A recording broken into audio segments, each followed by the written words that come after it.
Those new AI video generation tools are absolutely wild, spitting out cinematic micro videos in just a few seconds with incredible visuals. The biggest hurdle is their strict length limits, where many cap you at a tiny, frustrating 3-second duration. If you want to make anything longer than a quick blink, you either have to chain a dozen tiny clips together or do endless manual editing. In this video, I'm going to show you the practical tricks I use to extend those bite-sized AI videos into much longer, smoother sequences. I will also show you how to fold in automation tools to scale your output without it feeling like a tedious ad reel. The first trick is the classic extend the video hack, where the core idea is simple and highly effective. You generate a short clip, pull out the very final frame, and use that as the reference image for your next generation. Rinse and repeat that process, and you end up with a bunch of clips that stitch together to feel like one continuous shot. It is not technically perfect every time, but it is surprisingly reliable when you are careful with your steps. Start by picking a strong, highly detailed reference image from a tool like Midjourney, perhaps something like a dancer or a sweeping landscape. Upload that as your reference in your video generator, and then provide a specific, focused prompt for the movement you want. One thing to note is the guidance scale parameter, which controls how tightly the AI model sticks to your prompt and your reference image. I usually lean toward a higher guidance scale when I want the output to stick very close to my original image for consistency.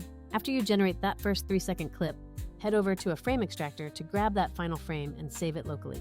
Now, upload that exact frame back into your AI generator as the new reference and run the same prompt again. Each pass will look similar at the start, but it nudges the subject slightly further along in their motion. Do this a few times, and you have a sequence of clips that can be stitched into something that reads as a much longer shot. Yes, sometimes you get weird deformations, especially with people, so you might need to re-roll or tweak prompts to keep things lined up. Once you have 6 to 8 clips, import them into your video editor and stitch them together for a continuous look. I personally use CapCut for a quick edit, dragging the clips into the timeline and adding a tiny crossfade for smoothness. That gets you a continuous looking clip without you having to manually animate every single frame by hand. But here's the real pivot I want you to consider, because doing all that manual stitching and frame extracting gets old fast. This is exactly where Vizard becomes incredibly useful for your workflow. Vizard doesn't replace those AI generators. Instead, it amplifies them by handling the heavy lifting of repurposing. Instead of spending hours cutting, you feed Vizard your raw footage and let it automatically find the best moments for social media. Creators today do not just need a pretty clip, they need consistent publishing, multiple variations, and massive speed. Manually cropping and captioning dozens of short clips is tedious and prone to annoying human errors. Vizard's auto-editing engine picks the best viral moments and formats them for all the different aspect ratios you need.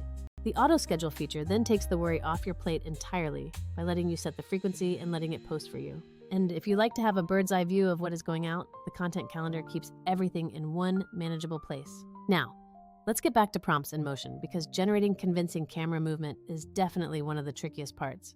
If your reference is a river, typing simple words like river moving often just creates a slight unrealistic oscillation.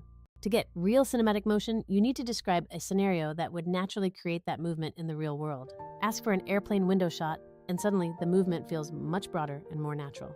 Try using keywords like camera tracking if you want dynamic motion, as it usually generates smoother pans and pushes. Using specific keywords like follow works great when you want the camera to track behind a car or a person. And time-lapse does exactly what you would expect, compressing movement to give you a fast-forward cinematic vibe. There is also a very important tip for body motion. Be literal with your prompts. Don't be poetic or vague. Tell the model exactly what you want, like woman walking across stage or runner sprinting. Complex actions often fail, resulting in frozen subjects. So start from a neutral pose if you can. Faces are still an area where these generators struggle, and you might see blinking or weird expressions. The good news is that these systems are improving fast, and even a few weeks can bring noticeable gains. So let's be honest, chaining shots with frame extraction works, but it is a multi-step hack that can be fragile. If you are a creator scaling output week after week, you need the automation that Vizard provides. Where Pika is creative synthesis, Vizard is creative scale. With a Vizard workflow, you use your generators for one-off shots, then drop everything into Vizard to get dozens of platform-ready clips. Vizard's scheduler then releases content for you while you focus on the important part: ideation. Vizard bundles the full loop, from editing to scheduling to managing the calendar, so you don't have to glue a dozen apps together.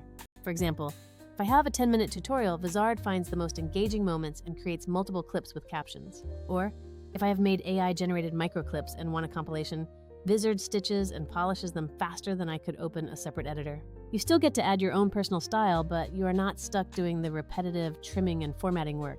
One more tip on camera behavior: experiment with camera-anchored prompts like slow dolly in or aerial sweep. Combine those with simple action descriptors to give the AI generator more context for the movement. And remember, if things go weird, always drop back to neutral reference frames and rebuild the sequence from there. To wrap up, AI video generators are cool and they will only keep getting better from here. If you are just playing around, the extract final frame trick is a great way to make slightly longer, more complex clips. If you want to be efficient and actually post consistently, use Vizard as the throughput layer to manage your distribution. It is not meant to replace your creative tools. It is meant to help you get from creation to distribution without burning your entire weekend.